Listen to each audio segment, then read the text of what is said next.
La mort de la reine Elisabeth II a suscité une avalanche de condoléances de la part des chefs d'État africains qui ont loué une dirigeante, je cite, extraordinaire et admirable, et fin de citation. Mais le décès de la monarque a également ravivé un débat sensible sur le passé colonial en Afrique et sur le rôle de la reine comme chef d'État durant la domination britannique sur plusieurs pays du continent.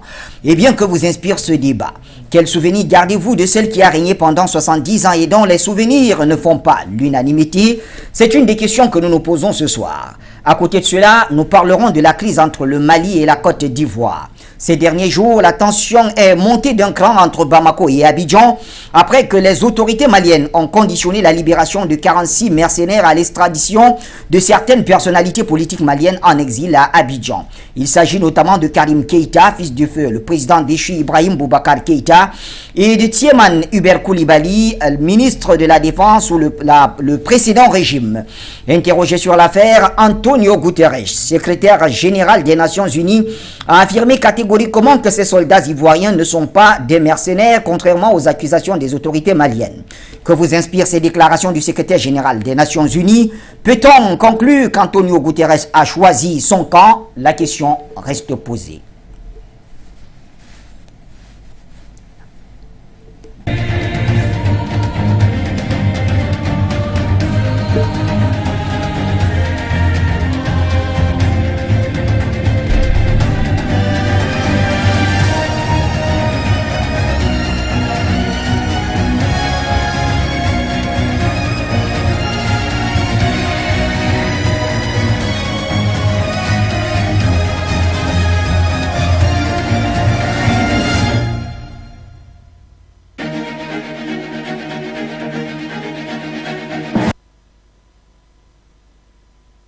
Bienvenue mesdames et messieurs à cette autre édition du Point sur l'actualité. Vous êtes bien sur les antennes de Foyer Média. Vous nous recevez en radio sur la 96.3 FM pour ceux qui sont à Douala et ses environs. D'un autre côté, nous sommes sur Eutelsat et Amos pour ceux qui nous suivent sur la télé. Bien sûr, nombreux parmi vous sont ceux qui nous regardent sur les plateformes de diffusion digitale telles que Facebook et YouTube. Et bien évidemment, nombreux parmi vous ont téléchargé l'application Foyer sur Play Store et tout cela nous honore. Deux sujets nous intéressent et vous l'avez suivi dans nos propos liminaires. Nous parlons tout d'abord des obsèques d'Elisabeth II, la reine d'Angleterre, bien sûr, qui s'est éteinte il y a quelques jours. Mais nous le faisons sous le prisme d'un rapport plutôt entre la reine et le passé colonial britannique en Afrique. Et puis nous parlerons de la crise au Mali, la crise entre le Mali et la Côte d'Ivoire avec la sortie du secrétaire général des Nations Unies, Antonio Guterres, qui visiblement aurait choisi son camp. En tout cas, on en parle tout de suite avec nos invités. Tout d'abord, le consultant permanent de l'émission, Jonathan Batengeni. Bonsoir, Dio. Bonsoir, Bachir Mohamaladan. Bonsoir à tous nos millions de téléspectateurs. Quoique les adversaires de l'Afrique, ceux-là qui ont honte du succès du panafricanisme, ceux-là qui sont touchés et qui ont l'aigreur de voir enfin cette idéologie prendre corps, nous imputent des chiffres minimalistes et tentent de réduire notre audience quotidienne. Bonsoir à tous les techniciens qui, tous les jours, sont à pied d'œuvre pour que cette émission se déroule dans de très bonnes conditions. Bonsoir à mon excellent copanéliste, cet illustre copanéliste que vous allez présenter, avec qui c'est une fierté de débattre. Bonsoir à la direction générale, à tout le personnel Foyer Média, aux autorités du Cameroun, mais surtout les forces de sécurité et de défense, ciment de l'unité et de l'indivisibilité de notre cher et beau pays. Merci d'être là, cher Jonathan Batengeni. Donc, illustres, ils sont deux. Saluons tout d'abord celui qui nous vient d'Angleterre, justement. Il s'agit d'Abou Armel. Bonsoir, Abou. Bonsoir, monsieur Bachir Ladan. Je suis très content d'être parmi vous une fois de plus. Merci. Et merci de m'avoir convié à ce jour funéraire de la reine. Comme on dit chez nous, c'est la reine mère. Donc voilà, quoi de plus normal que je sois ici présent. Donc je salue tous les techniciens, à commencer même par la sécurité au rez-de-chaussée. Et tous les appelants, et le PDG de Foyer Média, que j'adore, et tous les caméramans et mon cher brillantissime un copanéliste, Jonathan Bateguede, et des autres invités à suivre. Oui. Donc, vivement le débat et encore une fois de plus, merci. Voilà. Vivement le débat, vous l'avez dit. Eh bien, avant de lancer ce débat, accueillons le dernier invité et pas des moindres. Il a la maîtrise de la géopolitique, surtout cette géopolitique qui se réfère naturellement à l'avenir du continent africain. Nous l'appelons le panafricaniste blanc. Vous l'avez deviné, il s'agit du géopoliticien Luc Michel. Bien le bonsoir, Luc. Bonsoir Bachir, bonsoir à ton plateau. Je te signale qu'un écho épouvantable parasite le son du plateau. Je ne comprends quasiment pas ce que vous racontez. Il faut retenir quelque chose, c'est que l'histoire de l'impérialisme britannique, elle est intimement liée à, et la monarchie sont intimement liées à l'impérialisme occidental. L'impérialisme occidental a commencé au 15e et 16e siècle avec les empires portugais, espagnols, mais à partir du XVIIe et du XVIIIe siècle, c'est la lutte entre l'impérialisme français et l'impérialisme britannique pour la domination du monde. Ça s'achève par une victoire britannique sans appel au soir de Waterloo, et à partir de ce moment-là, l'impérialisme anglo-saxon domine le monde. Tout d'abord l'Empire britannique, et entre 1917 et 1943, les États-Unis prennent la succession. Intelligemment, les Britanniques vont lier leur sort aux Américains. L'impérialisme anglo-saxon, c'est le noyau dur actuellement de l'impérialisme occidental. Vous êtes déjà dans le sujet, restons-y. Quel aura été justement le rôle de la reine Elisabeth II dans cette colonisation britannique sur le continent africain? Écoutez, elle a symbolisé un système colonial, mais qui a commencé bien avant elle, qui a commencé au XVIIe siècle, et dont la principale représentante est son aïeule, la reine Victoria. Il faut savoir que l'impérialisme britannique est lié à trois phénomènes: l'émergence du capitalisme en Europe, puis dans le monde, l'esclavagisme et le colonialisme. Il faut retenir une première chose, c'est que en Europe même, les deux dernières possessions coloniales, ce sont des possessions britanniques. C'est Gibraltar qui a été arraché à l'Espagne et c'est l'Irlande du Nord. En les années 1980, il y avait une guerre en Irlande du Nord entre les Britanniques et l'Iran, que Kadhafi soutenant l'Iran, ce n'est pas un hasard. Et on a dit que c'était un Vietnam en Europe, c'est exact. Mais surtout, l'impérialisme britannique, évidemment, il est lié, il a fait fortune avec l'esclavagisme. La fortune des Britanniques aujourd'hui, la fortune privée de la monarchie, elle est de 400 millions d'euros, mais la fortune de la couronne britannique qui est distincte est lourde de 6 milliards d'euros. Les deuxièmes fortunes privées d'ailleurs, c'est dans les Saxe-Cobourg-Gotha, les cousins des Britanniques qui sont en Belgique. Bon, la deuxième chose, c'est que cette fortune donc a été faite sur l'esclavagisme et un symbole, la plus grande des banques du monde, la Banque d'Angleterre, c'est la banque des compagnies esclavagistes. Au 19e siècle, l'esclavagisme a fait place au colonialisme. À un moment donné, l'impérialisme britannique contrôlait un quart de la population mondiale. En Chine, par exemple, ce sont des pirates, j'insiste bien, des pirates au service de la monarchie britannique qui ont arraché Hong Kong et imposé les deux guerres de l'opium pour vendre de la drogue au sein du peuple chinois. La plus grande trafiquante de drogue au 19e siècle, c'est la reine Victoria. Encore maintenant, il y a la banque britannique USB qui est une grande banque. C'est l'ancienne banque des pirates de l'opium. Elle est née à Hong Kong au 19e siècle. Voilà ce qui s'est passé. Il faut dire encore un mot, c'est qu'il y a une légende qui dirait que le colonialisme britannique, c'est inexact, a été soft, et que le colonialisme français a été hard. En réalité, les Britanniques ont servi de modèle aux Français. Le modèle des sales guerres coloniales a été défini au début des années 1950 par les généraux britanniques, et en particulier un général qui s'appelle le général Stirling. C'est ce qui a servi de modèle aux généraux français pour faire les guerres d'Algérie et du Cameroun, et aujourd'hui aux Américains pour faire les guerres d'Afghanistan et d'Irak.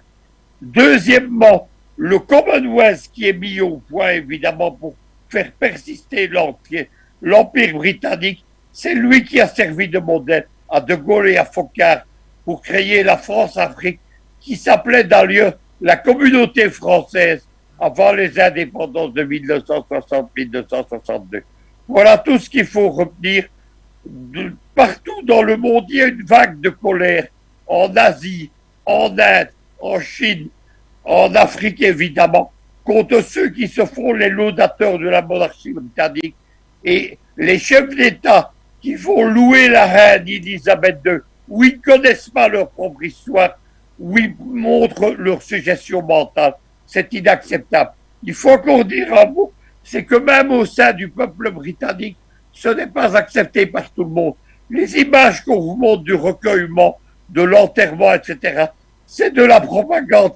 C'est une propagande qui est faite par les mêmes journalistes qui font d'ailleurs la propagande de l'OTAN contre la Russie en Ukraine. Dans les rues de Belfast et d'Irlande du Nord, il y a eu des concerts de klaxons et on a dansé dans la rue pour célébrer la mort d'Elisabeth en rappelant d'ailleurs que son oncle, Lord Mountbatten, l'oncle du roi Charles III, a été exécuté en 1900, dans les années 1970 par l'IRA, exécution qui a été saluée par Muammar Kadhafi, d'ailleurs. Deuxièmement, évidemment, en Angleterre même, il y a une répression. Les manifestants sont arrêtés, plaqués au sol. Pourtant, sur tout le passage du cortège, il y a des manifestants avec des pancartes pour dire que dans un pays qui est plongé dans la misère sociale, cet hiver, les Britanniques vont devoir choisir entre rouler en voiture, se chauffer, manger ou se soigner. Eh bien, il y a notamment un manifestant qui a interpellé Charles III pour lui dire que c'était indécent des funérailles qui vont coûter 35 millions de livres et au total, la mort d'Elisabeth va coûter 600 millions de livres. Il y a notamment le changement des billets, le changement des timbres, les frais de cérémonie, la sécurité des chefs d'État de la famille royale. Tout ça dans un pays qui est dans une crise sociale profonde. Et on a annoncé d'ailleurs, le média américain Bloomberg a annoncé qu'après les funérailles d'Elisabeth, la première ministre russe allait faire face à un tsunami social. Pour ce premier jet. Très cher à vous, pour vous qui vivez de ce côté-là, quel est le regard que vous portez sur cette reine qui, il faut bien le dire et Luc le rappelait, bien qu'elle n'ait pas été à l'origine de la colonisation, en a hérité et en a perpétué. Bachir, déjà, en tant que panafricaniste, donc africain, et disons respectueux de l'humanité, c'est-à-dire humaniste et respectueux des personnes âgées et de la vie, donc de la mort. En ce jour de funérailles, je voudrais d'abord dire tous mes condoléances une fois de plus à la famille royale et aux Britanniques, à tous les Anglais et le Royaume-Uni, voilà, tous les citoyens là-bas qui vivent là-bas, parce que quand même, il faut reconnaître que je suis dans ma 23e année là-bas, donc en tant que personne parlant français, donc ancien colonisé de la France, quand je fais la comparaison, je me dis que quand même, pour moi, disons, la directive de la reine, c'est-à-dire que la gouvernance de la reine comparée à celle qu'on subit par les Français, moi, le choix est vite fait et je vais me baser sur des faits que je vais énumérer ici. Voilà. Donc, en ce jour-là de funérailles, en tant qu'Africain et panafricaniste et donc humaniste, je me cligne devant la dépouille de la reine et je dis encore, je lui dis, disons, comme on le dit, je lève mon chapeau pour lui tirer ma révérence, pour lui dire que voilà, qu'elle repose, que son âme repose en paix. Voilà. Et encore à tous les Britanniques que, voilà, comme on le dit ici, au Cameroun, Asia. Donc ça, c'est mon premier jet en tant qu'humaniste et africain, respectueux de la vie, respectueux des personnes âgées et des personnes des chefs qui ont dirigé. Je m'incline devant sa dépouille et je lui dis que la terre, son âme repose en paix. Voilà. Alors, c'est donc le jet de notre cher Abou d'Angleterre, Jonathan Batengini, lecture panafricaniste certainement de la reine d'Angleterre qui est aujourd'hui célébrée à travers ses obsèques nationaux. Voilà. C'est obsèques nationaux, c'est ça? C'est ça. Très bien, je croyais que c'était national. En tout cas, c'est en français. Donc, voilà. Donc, cette reine qui est célébrée aujourd'hui ne fait pas l'unanimité sur le continent africain. Comprenez-vous ces sentiments mitigés? Tout à fait. C'est compréhensible. C'est compréhensible parce que l'Afrique ne peut pas célébrer ses bourreaux. Nous pouvons comprendre que notre frère Abou, qui vit en Angleterre, et qui partage au quotidien des Anglais, observe la révérence que certains ont encore pour la couronne. Oui. Mais qu'est-ce que c'est la couronne? Notre Luc Michel, le géopoliticien, tout à l'heure, a essayé de planter le décor. Eh bien, allons un peu dans les détails, ce que les Anglais appellent figures. Yes. Les détails, c'est quoi? Le nouveau roi, il se fait appeler Charles III. Oui. Et la reine décédée se fait appeler Élisabeth II. C'est comme une coïncidence. Prenez l'histoire de l'Angleterre. 1560, début de la traite négrière chez les Anglais avec un certain John Hopkins. Qui est le roi? Charles II. Donc, le Charles III assume l'héritage de cette couronne. D'ailleurs, vous savez que dans son discours, il annonce que il faudra imposer à l'humanité, même par des mécanismes, des moyens militaires, un certain nombre de comportements. Lesquels comportements, on se pose bien des questions. Toutefois, il faut reconnaître que Charles III est dans la continuité de Charles II. Et Charles II, c'est celui qui légalise, qui baptise et autorise le trafic d'êtres humains en Angleterre, en Afrique. Et c'est avec lui qu'ils vont créer la Royal African Company, qui était la compagnie d'esclavage pour les Anglais. Et après lui, qui viendra? Une certaine Élisabeth Ier. Élisabeth Ier également esclavagiste. Elle ira plus loin. Elle va donner, elle va récupérer la Royal African Company et elle va donner encore plus de fonds aux esclavagistes pour aller piller les terres. Vous savez ce que ces gens avaient décidé? Eh bien, sous Charles II, ils avaient décidé que chaque fois que les Britanniques découvraient une nouvelle terre, un nouveau pays à coloniser, les Britanniques s'arrogeraient 2/3 des ressources naturelles de cette terre. Voilà un peu cette couronne-là. La couronne britannique a investi énormément dans l'esclavage. Jusqu'en 1838, où finalement le Parlement britannique a légiféré pour interdire l'esclavage. Mais jusqu'à cette date, la couronne britannique continuait de gagner énormément d'argent sur l'esclavage. Si aujourd'hui on parle de 6 milliards, Luc Michel connaît un peu l'estimation qu'on peut faire. Si vous prenez les livres sterling de l'époque, d'ailleurs il y a une invention qui est purement africaine mais qui est devenue le nom de certains pays. Et dans la refonte panafricaniste, il faudra changer ces noms. Le mot Guinée. Le Guinée était une monnaie. Guinea. C'était une monnaie née essentiellement pour désigner la monnaie, la valeur des nouvelles terres découvertes. Et le Guinée était convertible en livres sterling. Donc le Guinée, déjà quand on vous dit la Guinée-Bissau, la Guinée, c'est en fait des noms qui renvoient à la valeur que ces États avaient pour les colons britanniques. C'est des concepts qui sont hérités de la couronne britannique. La couronne porte entièrement la responsabilité de tout ceci. Avez-vous déjà suivi la reine Elisabeth II, qu'elle repose avec ses ancêtres? L'avez-vous déjà suivi demander des excuses à l'ensemble de ces nations? Non.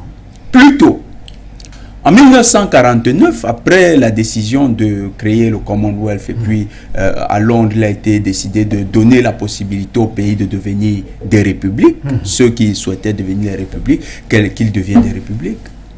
Eh bien, l'Angleterre a continué de conserver, ces 15 nations ont continué d'avoir la reine comme souveraine. Et parmi, il y a un pays africain qui est un peu particulier, le Ghana.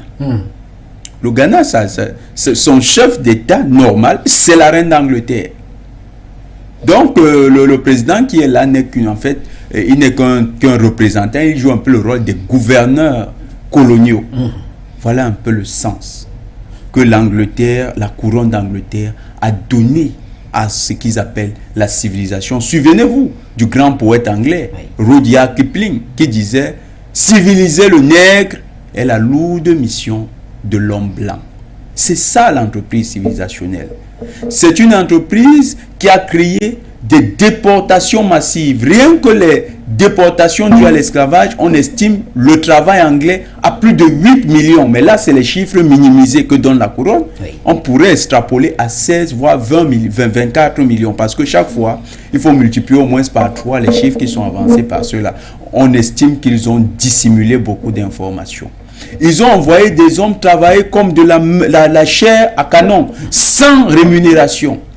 Et même quand en 1833, le Parlement a commencé à s'attaquer à la question de l'esclavage, ils ont créé en Angleterre ce qu'on appelle les apprentis non rémunérés. Un statut qui était encore agréé par la couronne britannique. Oui. Ça a permis à l'Angleterre de s'enrichir énormément. On parle à cette époque de plus de 20 millions de livres sterling économisés par an pour les ménages britanniques, en utilisant des gens sous les conditions esclavagistes. Toujours la couronne d'Angleterre qui régentait cette affaire. L'Angleterre, ça fait sa fortune, l'essentiel de sa fortune, sur l'esclavage. La fortune de l'Angleterre s'est faite sur l'esclavage à tel point que le cœur du libéralisme, le cœur de l'industrialisation, quand Luc Michel parle de l'industrie britannique, de la Grande-Bretagne qui est devenue une puissance au XVIIIe siècle, puis au XIXe siècle, en fait, cette Angleterre, c'était une Angleterre qui avait fait l'essentiel de l'accumulation du capital par l'esclavage. Vous savez, les Anglais et les Néerlandais ont eu une guerre. Hein? Ils ont eu une guerre essentiellement parce que les deux puissances continentales voulaient avoir des marchés d'esclavage en Afrique. C'était en 1667, 1672. Ce pays-là, l'Angleterre, a fait l'essentiel de sa fortune sur l'esclavage. D'ailleurs, ils ont volé le plus gros diamant qui est devenu un joyau de la couronne. C'est un diamant qu'ils ont volé en Inde. La reine, non, en Inde. En Afrique du Sud, il y a un autre. En Afrique du Sud. Oui, avec une valeur estimée à 500 livres à peu près. Tout à fait. Oui. Prenez la reine Elisabeth II. A-t-elle un jour pensé à aller restituer ce bijou volé? Vous l'avez vu un jour dire, pour des raisons morales, éthiques, je renonce à tous les biens que la couronne a piratés dans les terres étrangères. Plutôt, elle a continué de garder vaillamment. Et comme nous disions en 1949, elle a fait une déclaration très fracassante, une déclaration qui devrait être considérée comme une hérésie au XXIe siècle. Elle a dit qu'elle faisait allégeance à l'Empire. C'est un diamant de 500 carats. 500 carats. Oui, oui. C'est joyau de la couronne. Le recel international. Oui. Si c'était une enquête de police judiciaire, le receleur écope 2 fois plus de peine que le voleur. Mais le receleur international est là et vous appelle le bijou volé, joyau de sa couronne. Vous voyez un peu ça? C'est une anomalie. Non, les Africains ne peuvent pas s'incliner devant une telle aberration. La couronne britannique est une imposture de l'Occident. Mais nous savons que les Britanniques ont ceci qui étant le cœur du libéralisme, étant le cœur du capitalisme, étant la matrice à partir de laquelle tout s'est conçu, la culture occidentale contemporaine qui s'irradie de façon violente, mais surtout barbare, avec comme tête de proue les États-Unis, ne peut que faire allégeance. En plus, qui est la reine? Elle était la marraine de la maçonnerie mondiale. Et vous savez combien de dégâts la maçonnerie a causé aux pays africains. Nous ne pouvons pas nous incliner. Nous savons que tout Africain qui pleure cette dame, si c'est un dirigeant, peut-être c'est simplement par reconnaissance fraternelle dans les loges maçonniques. Très bien. Merci à vous, Jonathan Batenguine. Luc Michel, je reviens à vous. Alors, maintenant que nous avons écouté les uns et les autres, avec des avis d'ailleurs qui plus ou moins convergent, est-ce que Charles III devrait assumer la responsabilité de cette colonisation et de s'en excuser auprès des pays jadis colonisés par son pays? Tout d'abord, je salue Abou, mais je dois dire que je ne m'associe pas à ces condoléances. Je n'ai pas de condoléances pour les assassins et les prédateurs. Je me souviens de la répression de la révolte des Momo au Kenya en 1950. C'est là qu'on a mis au point les méthodes de répression que les généraux français ont ensuite appliquées en Algérie et au Cameroun. Deuxièmement, moi qui ai de la sympathie pour l'Irlande du Nord et pour l'Irak, je me rappelle qu'en 1980, Elisabeth II et Margaret Thatcher ont laissé mourir de faim dans les prisons les militants de l'Irak. Je n'ai qu'une chose à dire, que cette vieille charogne brûle en enfer. Maintenant, le rôle de Charles III, c'est pas du tout comme il n'y a même pas un débat sur le colonialisme comme en France ou en Belgique. Son rôle, c'est d'essayer de resserrer l'Empire et d'empêcher que des États comme l'Australie ou la Barbade, par exemple, où il y a un mouvement républicain très fort. En Australie, il y a un ministre de la République, ne quitte évidemment l'Empire. Donc Charles III essaye, c'est ça l'intense propagande pour le moment, de rejoindre l'Empire. Il n'y a pas de question de demander pardon, de s'excuser, mais surtout de remettre les biens coloniaux volés.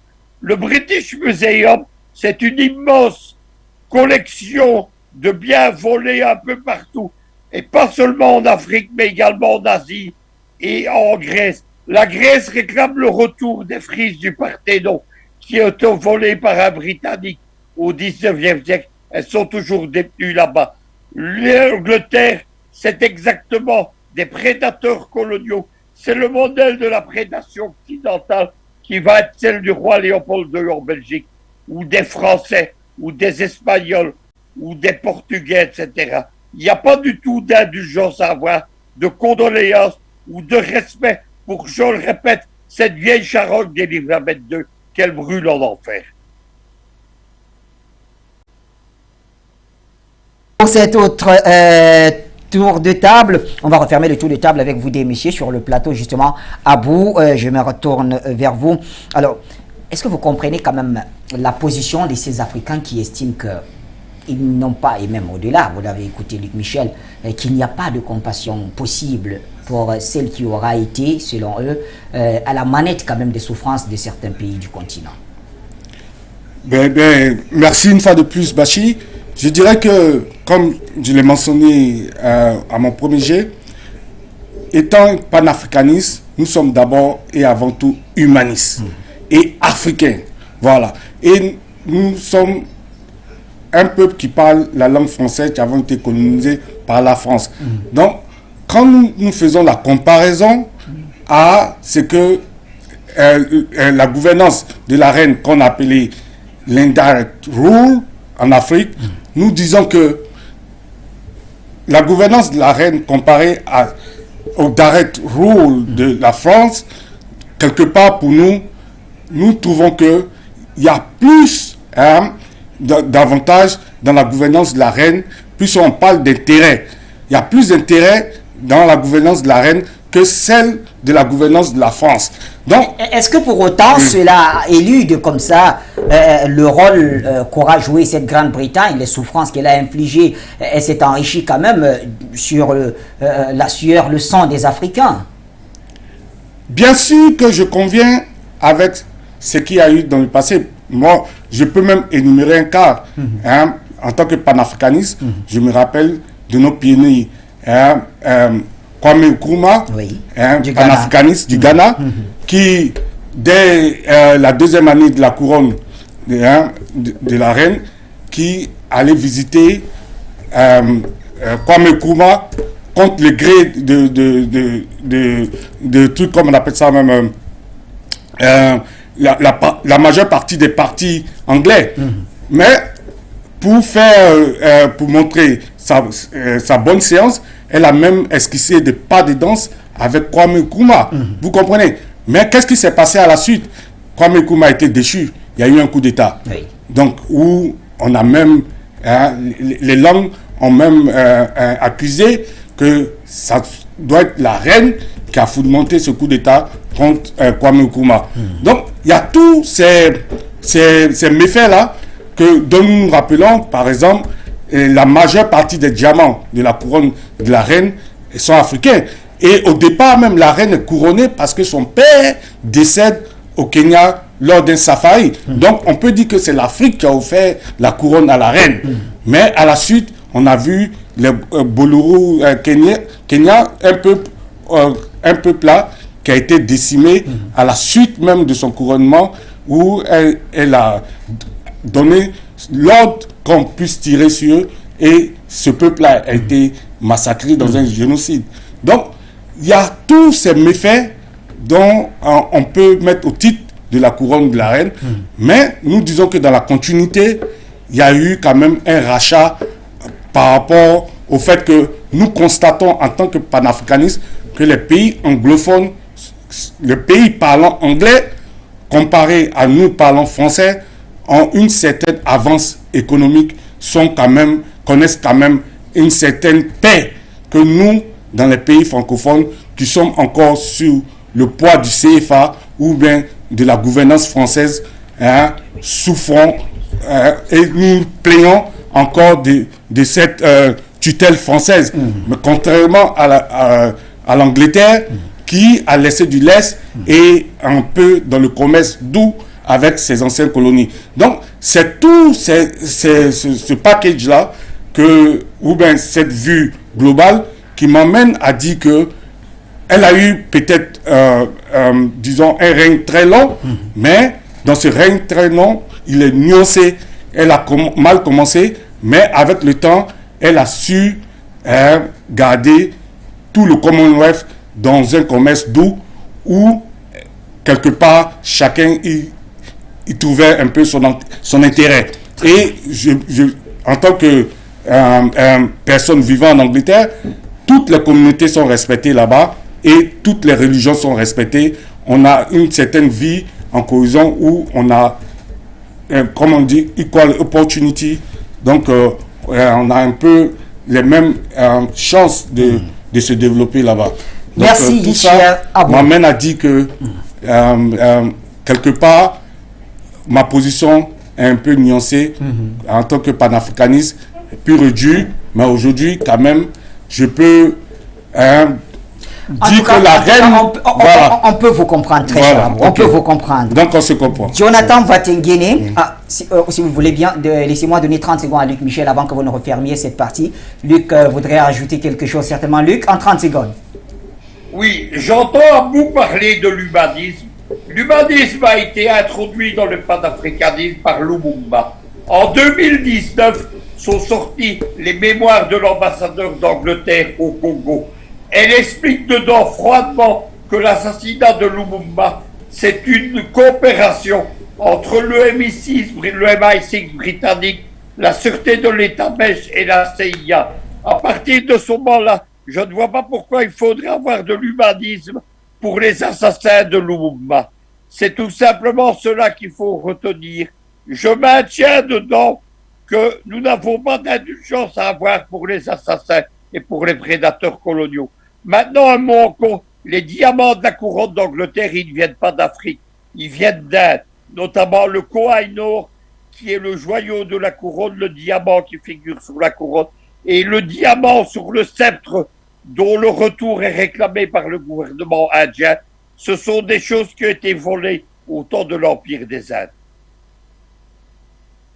Jonathan Batengene, en 2 minutes, puisqu'on va enchaîner avec le prochain sujet. Je vois déjà nos appelants qui veulent intervenir. Lamine Diop, gardez votre mal en patience, on vous donnera la parole, s'il vous plaît. Allez-y, s'il vous plaît. Tout à fait, je partage l'avis de Bachir et de Luc. Michel, oui. Je crois que nous n'avons rien à montrer notre condescendance à montrer notre compassion vis-à-vis de la couronne britannique. L'injustice que nous vivons aujourd'hui dans le monde, le racisme. Vous vous souvenez de la vague de protestations contre le crime de George Floyd aux États-Unis? Oui. Ça a remis à l'ordre du jour la question des déportations et du racisme dans les sociétés occidentales. Quand vous voyez, quand ils sont allés en Jamaïque, le couple l'enfant de la reine qui s'est marié dernièrement, quand ils sont allés en Jamaïque, ça a été remis à l'ordre du jour. Pourquoi les Britanniques ont cette impression que la couronne britannique, l'impression qu'elle a affaire avec des sujets. Et puis il y a la perception, quand Luc l'a dit, il faut quand même voir le poids que cela a dans les relations internationales aujourd'hui. La Grande-Bretagne se considère encore comme un empire. Un empire, d'ailleurs, Commonwealth. Ça veut dire quoi? La richesse commune, c'est ça. Commonwealth. Ils ne disent pas que vous êtes dans un ensemble où chacun a la possibilité de se développer. C'est au nom de ça que l'OTAN trouve sa cohésion avec les pays anglo-saxons. C'est cette force culturelle que le Commonwealth crée. Cette communauté d'intérêt entre des peuples qui deviennent des prédateurs. Il les intègre pour être des prédateurs. D'ailleurs, vous verrez que le Rwanda, le pays africain qui a rejoint cette organisation, est devenu un prédateur pour son voisin. Le Kenya, qui également a des intérêts quand il fallait trafiquer les biens de la RDC. C'est par le Kenya, dernièrement, lors de la création du M23, que les richesses de la RDC ont transité. Non, non. Le Commonwealth n'est pas une organisation vertueuse. Il ne faut pas prêter le flanc à ces organisations. Si vous allez dans la caverne d'Ali Baba, effectivement, vous allez trouver que là-bas, c'est le paradis. Mais n'oubliez jamais, Ali Baba, c'était un voleur.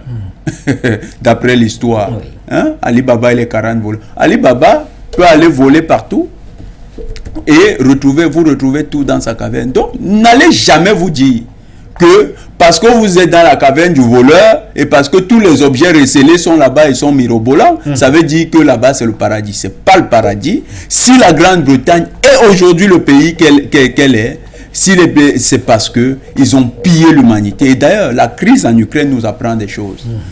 Le gaz bon marché qu'ils partaient prendre en Russie. Depuis que ça a été coupé, on voit les conséquences. Lui, Michel parle des conséquences qui arrivent sur le plan social. Il y a une crise énergétique qui est en train de susciter une crise sociale. Et cette crise sociale-là va révéler le véritable visage de l'Angleterre. L'Angleterre n'a aucune richesse. L'Angleterre s'est faite sur le pillage, le vol, le banditisme international, sous le couvert de ce qu'ils appellent le libéralisme.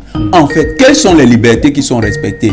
Julian Assange a été arrêté en Angleterre. C'est là-bas qu'il a été arrêté. Où est-ce qu'on a menacé d'arrêter tous ceux qui défendaient les libertés fondamentales à partir de la liberté de la presse? C'est en Angleterre. Ce n'est pas le pays des libertés. Ils sont impliqués dans la mort de plusieurs journalistes à l'étranger, notamment en Amérique latine, les Anglais. Ils ne sont pas des défenseurs de liberté, c'est simplement que l'accumulation du capital, la concentration du capital en Angleterre crée les conditions de ce qu'on peut considérer comme étant un certain bien-vivre. Mais ce bien-vivre n'est pas le fait d'une bonne gestion, c'est parce qu'il y en a énormément et c'est le pays du recel. Merci très cher Jonathan Batengene. Donnons la parole à 2 ou 3 appelants avant de revenir. Il faut absolument que nous lancions le prochain sujet. Ngalo Seli, bonsoir.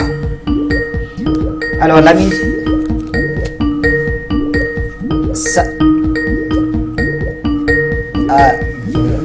Allô, bonsoir. Monsieur Signé à la réalisation, essayez de voir. Il y a 2 appels qui entrent au même moment. Alors, on a Ngalo Seli, on a Lamine Diop. Nous prenons qui? Ngalo Seli, bonsoir.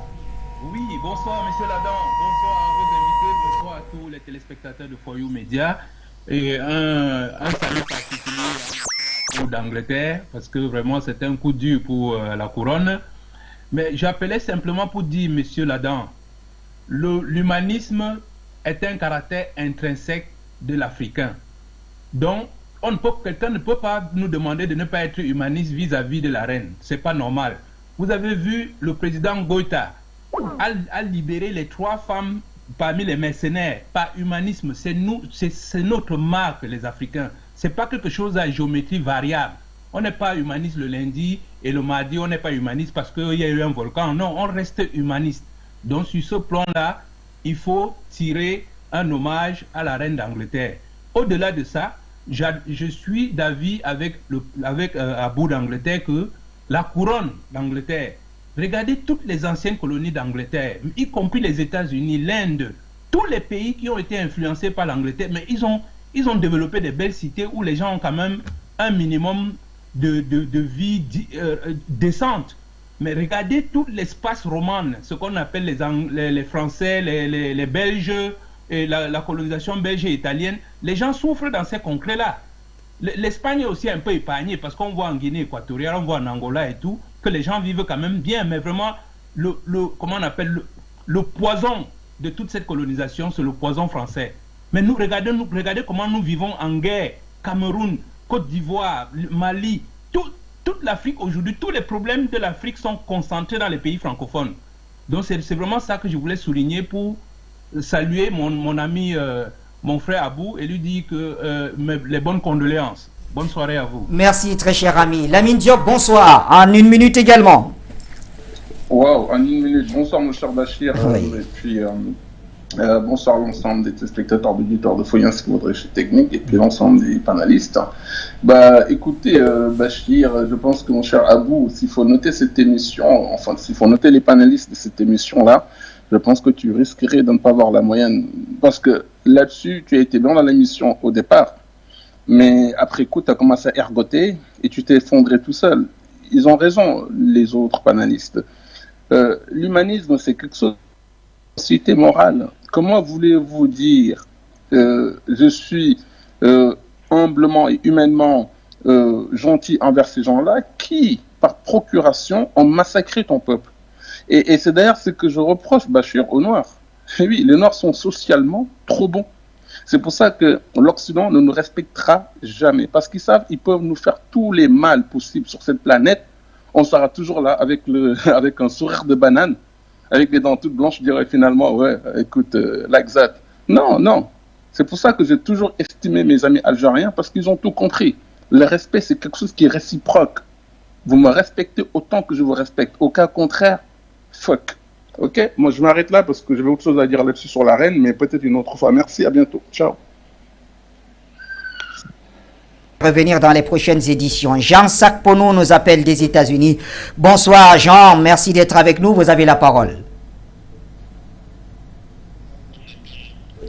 Alors, avant Jean, c'est qui? Allô? Bonsoir Bachir. Ah d'accord, c'est Dame Cissé. Bonsoir. Oui, c'est Madame Cissé. Oui, bonsoir. Je suis heureuse de vous avoir parce que depuis un moment je tente. Oui. Je ne sais pas ce qui se passe. Bonsoir à Batengene. Bonsoir à notre frère Abdanglé. Bonsoir à Luc Michel. Franchement, cette histoire de la reine d'Angleterre, c'est l'attitude plutôt de nos chefs d'État africains. C'est ça qui nous afflige, quoi. Que des gens se lèvent là, aillent se humilier,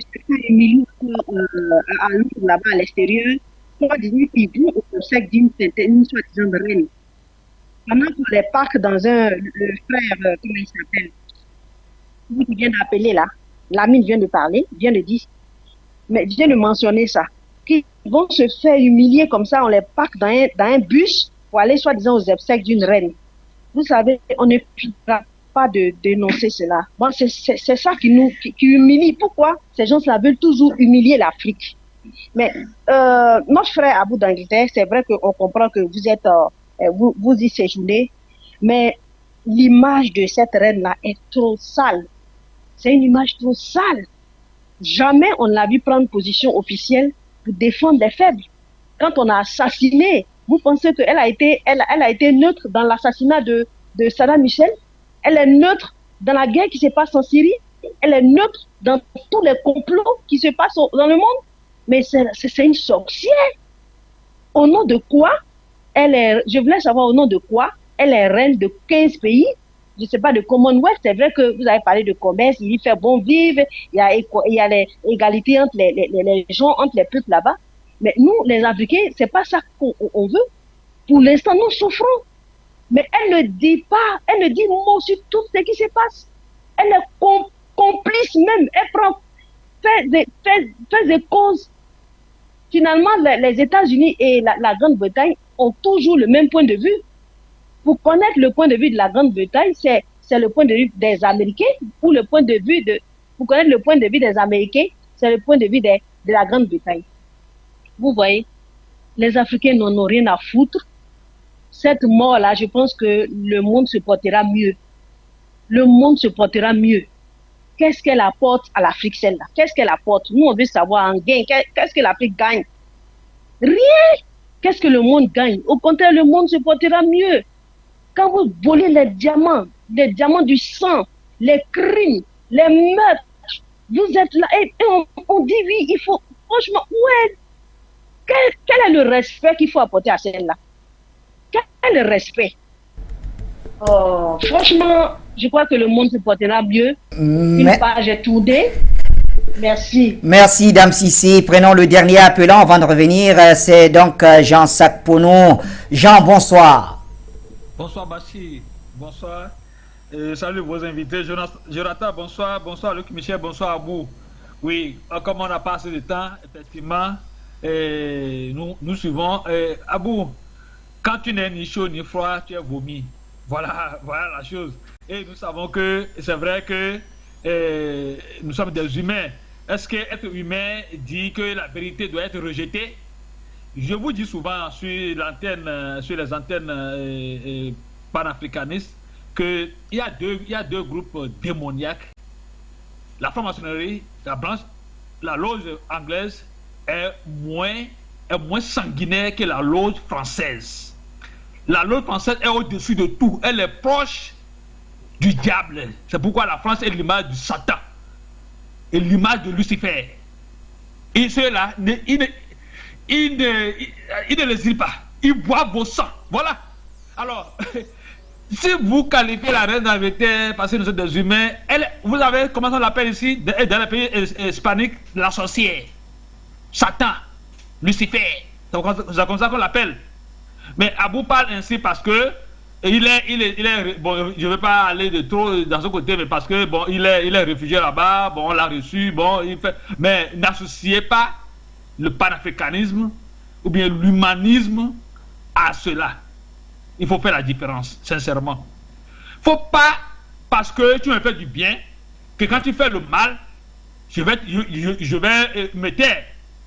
Même, je fais ça avec mes parents, je fais ça avec mes parents.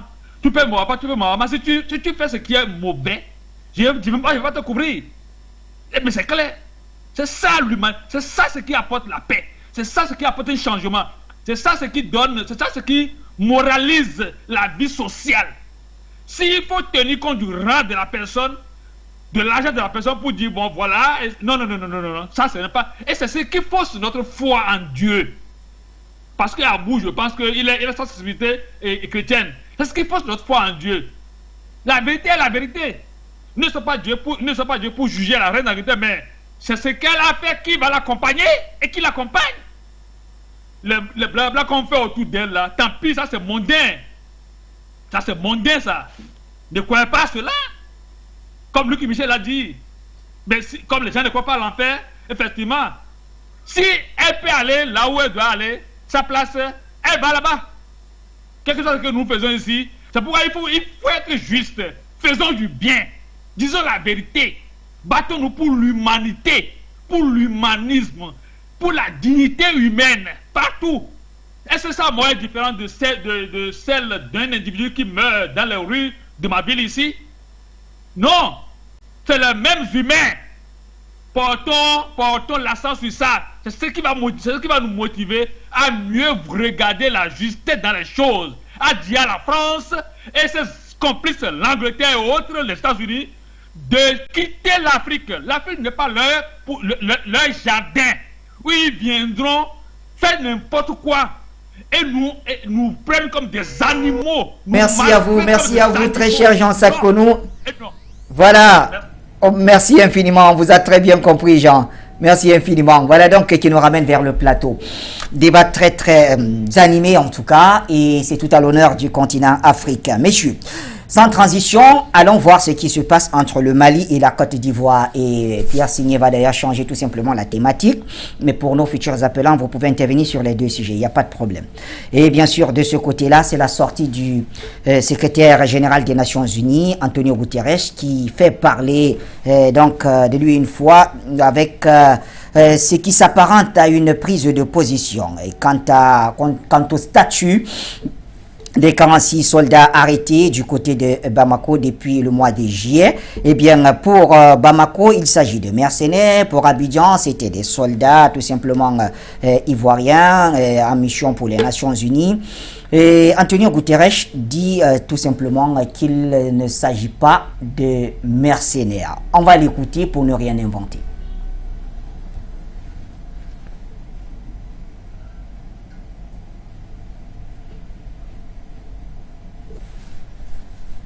Mali détient 46 soldats ivoiriens qu'il appelle des mercenaires. La Côte d'Ivoire dit non, ils travaillaient au service de la mission de l'ONU, la MINUSMA. Tout d'abord, très rapidement, pour vous, ce sont des mercenaires? Non, ce ne sont pas des mercenaires, c'est évident. Et je fais appel aux autorités maliennes pour que ce problème puisse se résoudre. Vous les avez appelés? Vous avez parlé au président ivoirien? On est en contact permanent avec eux. Avec M. Goïta? Je n'ai pas parlé directement à Goïta, mais on est en contact permanent et je vais recevoir la délégation du Mali. C'est une chose qui est pour moi très importante. Il faut résoudre ce problème. Et deuxièmement, je crois que il faut reconnaître que la situation dans le Sahel est aujourd'hui une situation très, très difficile. Nous avons des groupes terroristes qui sont partout, nous avons des changements climatiques qui ont un impact dévastateur, nous avons des problèmes de gouvernance, comme vous le savez, et nous avons une situation économique terrible. C'est pour ça que nous avons constitué, sous l'égide de l'ancien président Youssoufou, une équipe qui puisse nous proposer à la communauté internationale une nouvelle stratégie pour le Sahel, parce que ce qu'on fait maintenant ne suffit pas. Ne suffit pas. Luc Michel, que vous inspirent ces déclarations du secrétaire général des Nations Unies, notamment sur la question des mercenaires arrêtés au Mali? Avant de te répondre, si tu le permets, Bachir, oui, je veux encore dire un mot sur l'actualité, en fait, de la mort d'Elisabeth. L'impérialisme britannique, il a introduit ce qui est devenu la question noire aux États-Unis, en important des millions d'esclaves dans les champs de coton du Sud. Cette question noire n'est pas encore terminée. Il y a une ville aux États-Unis qui est Détroit, où les afro-descendants sont majoritaires. Hier, ils ont proclamé l'indépendance de la République de Détroit, qui est une république autoproclamée. C'est une Crimée noire aux États-Unis. Et hier, ils organisaient, avec un grand succès, un nouveau référendum. Et le gouvernement américain a répondu par la répression. Le FBI arrête par centaines les militants. Ils ont dû s'armer, puisque c'est légal aux États-Unis, et former des milices comme les Black Panthers dans les années 60 pour pouvoir organiser le référendum. Et le leader du mouvement des droits civiques, qui s'appelle Ramzou Younous, il est en visite au président Touadéra en Centrafrique. Il a été interdit de rentrer aux États-Unis alors qu'il est citoyen américain. Voilà donc l'héritage de l'impérialisme britannique. Maintenant, venons-en au Mali. Il faut savoir que entre 2015 et 2016, lorsque la Russie a décidé de revenir en Afrique, elle a neutralisé le Conseil de sécurité. Mais tout le reste des Nations Unies continue à tourner pour les États-Unis et l'impérialisme occidental. Guterres, c'est un domestique des Occidentaux. Il n'y a aucun doute sur le fait, malgré ce qu'il raconte, que les détenus ivoiriens au Mali sont des mercenaires. Sur leur passeport figuraient des professions comme cuisiniers, comme employés dans le secteur du bâtiment, etc., alors qu'il s'agissait des militants, des militaires. Si vraiment ce n'était pas des mercenaires, ils auraient eu un ordre de mission militaire, des papiers militaires et la profession de militaire, comme ça se fait dans le monde, inscrite sur leur passeport. Ça n'a pas été le cas. Ils sont rentrés clandestinement au Mali pour organiser un coup d'État. C'est cela qu'il faut retenir. Et le malaise est tellement lourd qu'ils étaient soi-disant sous contrat avec l'armée allemande, la Bundeswehr. Mais le gouvernement allemand et la Bundeswehr a démenti qu'ils travaillaient pour l'Allemagne parce que l'Allemagne ne veut rien avoir à faire avec cette affaire de mercenaires qui sont mauvais. Michel, à vous d'Angleterre, la réaction d'Antonio Guterres, qu'est-ce que ça vous inspire? Ben écoutez, M. Bachir, la réaction d'Antonio Guterres m'inspire le fait qu'il est lui-même un mercenaire à la solde de cette mafia internationale dont Alassane Dramane Ouattara fait partie. C'est-à-dire que c'est cette mafia-là, de soi-disant élites, qui sont à la tête des organisations, sont à la tête des pays africains. Donc il faut venir sauver le soldat Ouattara. Et nous savons déjà qu'il est trop tard, parce que ce problème a été sur la table depuis longtemps. Et les arguments qu'ils mènent aujourd'hui, on ne l'a jamais entendu dire, parce que les techniciens en charge, les techniciens de l'ONU en charge de ce dossier-là, ont déjà donné, avec preuve à l'appui, que ces soldats ne faisaient pas partie d'aucune mission, qu'eux ne se reconnaissaient pas en ces soldats. Donc aujourd'hui, de pareils discours comme ça sont des discours creux. Nous disons que c'est des discours sans fondement, c'est basé sur aucune preuve. Techniquement, nous disons que c'est un discours caduc. Parce que, mais finalement, l'ONU a eu plusieurs versions sur cette affaire. Tantôt, ils ne reconnaissent pas ces soldats. Après, on entend, non, il y a une évolution de toutes les façons. Et finalement, est-ce que Guterres serait en train de prendre position pour la Côte d'Ivoire, pour ne pas dire pour Alassane Dramane Ouattara? Certainement. Guterres a été envoyé en mission.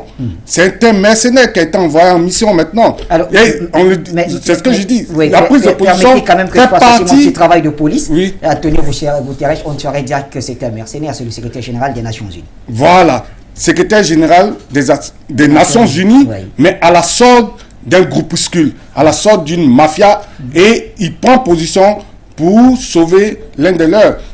C'est tout. Ça dit qu'il faut sauver le soldat Alassane Dramane Ouattara. Et ils sont des personnes dépassées par l'époque qu'ils vivent. Ils pensent qu'aujourd'hui, il faut être dirigeant ou bien leader d'une quelconque association et la voix porte. C'est-à-dire, dès que le leader Antonio Guterres aurait dit quelque chose, cela est parole d'évangile. Non.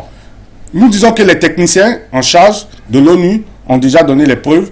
Ils ont déjà prouvé que ces personnes-là n'étaient pas entendues par l'ONU. Ces personnes n'ont jamais été envoyées par l'ONU et il n'y avait aucune mission qui répond à la présence de ces personnes-là à l'aéroport de Bamako. Donc, c'est clair.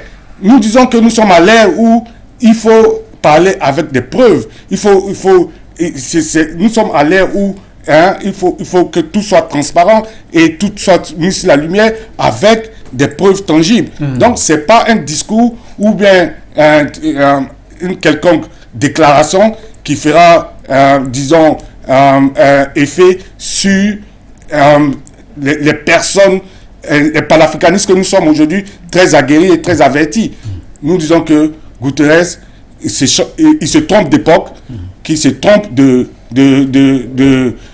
trucs, comme on appelle ça, combat, que Alassane Dramane Ouattara, comme dans tout pays, lui-même n'accepte pas ce qu'on appelle, par exemple, il a mis Chéric Balé en prison, oui, juste parce que la contradiction. Donc, il appelle ça qu'elle est partie coopérer avec des ennemis du Mali. Des ennemis de la Côte d'Ivoire. Des ennemis de la Côte d'Ivoire. Oui. Donc, à plus forte raison, des personnes lourdement armées avec des documents frauduleux, avec des documents qu'il ne faut pas mention d'une quelconque mission, il faut dire qu'en ce plein 21e siècle, ce n'est pas acceptable sur aucun cieux, et ce n'est pas au Mali que ça sera acceptable. Donc, ils se trompent de combat. Les Africains ne sont pas dupes.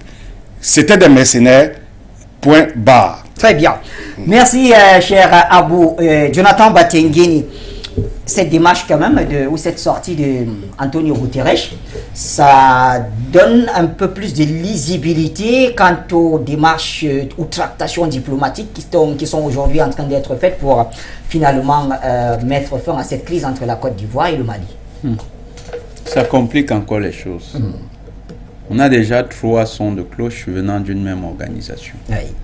Le même Guterres s'était empressé, dès que le scandale a été mis en lumière, de démentir l'appartenance de ces soldats à une éventuelle mission des Nations Unies au Mali. Ce n'est pas nous qui l'avons dit. D'ailleurs, nous aurions suggéré de faire passer l'information qu'il avait communiquée. Il ne reconnaissait pas, les Nations Unies avaient affirmé que la Côte d'Ivoire n'était pas membre de la mission. Après, Olivier Salgado, porte-parole de la MINUSMA, vient quelques jours après nous dire non, les échanges, les autorités maliennes étaient au courant de l'affaire. Les autorités maliennes ont demandé le départ de ce fonctionnaire et l'ONU n'a jamais protesté. La Côte d'Ivoire, qui elle également est allée sur des revirements spectaculaires, au départ disait non, nous avions des échanges, et après il reconnaissait que quand même il y a eu des problèmes de procédure. Il y a eu un communiqué, je crois que c'est bien daté dans le dernier communiqué du Mali. Vous avez des gens qui font des revirements de situation spectaculaires. Nous sommes en face d'un cinéma auquel nous sommes habitués. Souvenez-vous en 2010, élection en Côte d'Ivoire. Et il faut proclamer les résultats. Le Conseil constitutionnel, non, la CENI, Commission électorale nationale indépendante, le président vient proclamer les tendances. Et finalement, après un scandale à la télévision nationale, parce qu'il semble avoir 2 types de résultats devant lui, on l'empêche de lire les résultats qui ne sont pas ceux, les tendances qui ne sont pas officielles. Celui qui finalement lira ces tendances-là, c'est M. Choi,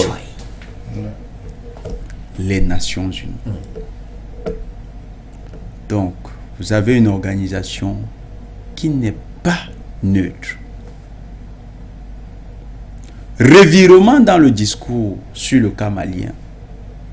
Et d'ailleurs, les autorités maliennes devraient protester et rappeler à M. Guterres les premières positions des Nations Unies sur ce dossier.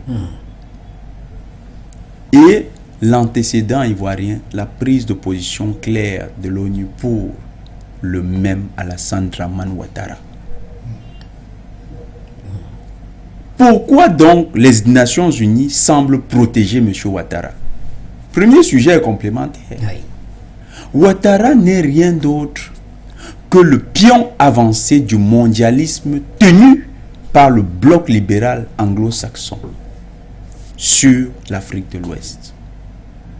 C'est en cela que nous, panafricanistes, nous le dénonçons comme un danger. Et c'est pourquoi la posture malienne, qui est très véhémente, très vigoureuse, mais surtout très intelligente et méthodique, inquiète. La fois dernière, nous disions que le Mali n'a plus comme adversaire la Côte d'Ivoire. Et voilà la manifestation. Vous l'avez dit, je m'en souviens. Voilà la manifestation. Aujourd'hui, vous voyez qui vient répondre au Mali. Les Français sont dépassés. Dans leur mise en scène, ils disent, bon, qu'est-ce qu'on peut faire maintenant? On n'a plus d'arguments. Notre Ouattara chouchou, il est désormais dans la boue. Il est noyé, il ne voit plus. Qu'est-ce qu'on peut faire? Goïta l'a effacé de la scène. On va donc chercher la plus haute, le pion le plus élevé. Mais pourquoi M. Guterres est un pion élevé? Simplement parce que M. Guterres Quand vous regardez l'élection qu'il a reconduit à la tête, il n'y a pas eu élection. Ça a été une acclamation.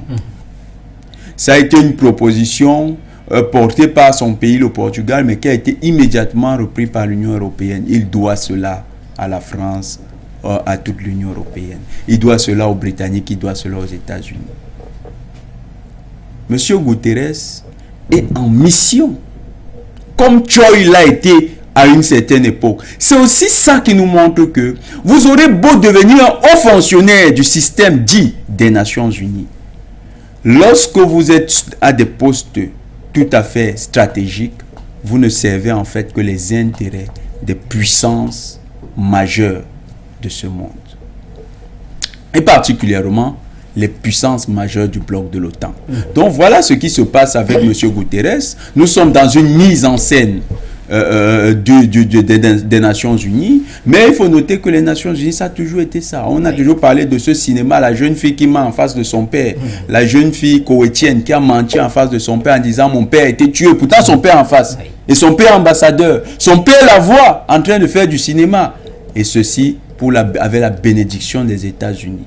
C'est ça, un cinéma toujours organisé pour mater les pays les plus faibles. Parce que cette fois-là, il fallait aller bombarder l'Irak, mais il fallait un prétexte. On a suscité l'émoi collectif. On a touché les êtres humains dans ce que, oui, Abou, ce que nous appelons l'humanisme. Et on a su que dans la faiblesse de l'émotion, on va utiliser les plus bizarres artifices pour aller tuer les plus faibles. C'est ce que l'ONU est en train de faire actuellement avec la France. Parce que ce n'est pas anodin si l'interview est donnée en français ou sur un média de propagande du Quai d'Orsay. C'est que M. Guterres a échoué dans ses missions. Il aurait pu, par conscience, si on s'en tient au livre d'Hannah Arendt, pour le totalitarisme, non, sur le procès de Eichmann. Hannah Arendt termine son ouvrage sur le procès de Eichmann par une réflexion. Elle posait la question de départ, Eichmann est-il coupable ou bien a-t-il simplement exécuté, comme tout militaire, des ordres de sa hiérarchie? À la fin, elle conclut qu'Eichmann il est coupable parce qu'il avait une responsabilité. Il y a des soldats qui ont été tués pour désobéissance. Dans le cas d'espèce, ces soldats ont utilisé la désobéissance pour une cause noble, pour une cause juste. Ceux-là sont de vrais humanistes. Mais M. Guterres a échoué parce que son devoir de responsabilité morale et son devoir d'humanisme lui aurait commandé de se tenir à l'écart, de demander à la France de commettre sa forfaiture sans sa contribution. Mais là, il est en train de contribuer à saborder l'organisation dont il est, on ne peut pas dire le garant, mais il est au moins une des cautions morales. Aujourd'hui, il a sabordé les Nations Unies, c'est devenu un machin. Et nous disons encore, quand nous disons que c'est un machin, ce n'est pas une expression arrogante de notre part. C'est juste un petit emprunt au dictateur de Gaulle de la France. Merci très cher Jonathan Batengini. Le temps donc est arrivé complètement, en tout cas. On l'a épuisé. Luc Michel, 30 secondes certainement. Vous voulez répondre à la question. Le Mali doit-il baisser la garde puisque le Mali a exigé quand même une sorte d'échange de prisonniers contre exilés? Non, bien entendu, le Mali doit tenir sa position. Mais il faut retenir quelque chose, quand on étudie tous les dossiers actuels, l'Ukraine, la Russie, la Chine, le Mali, Guterres est un petit soldat de l'impérialisme américain.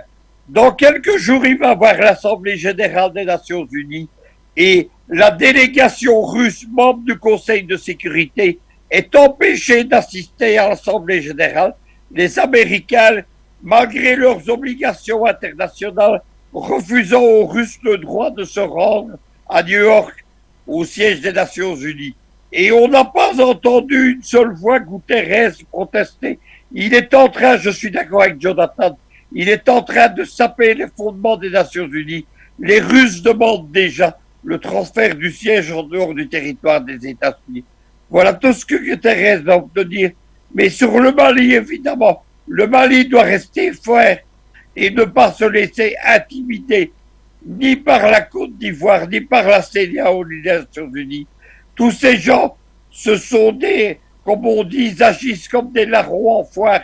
Ils sont complices. Mais le mensonge international, il prend de moins en moins. Il y a un proverbe hongrois qui dit que le mensonge suit le menteur, comme la queue suit le chien. Nous en avons une démonstration. Vous, Luc Michel, et merci à Abou d'Angleterre, à Jonathan Batengene. Messieurs, laissons la place donc à Begoudé Madone pour le grand journal de Foyou.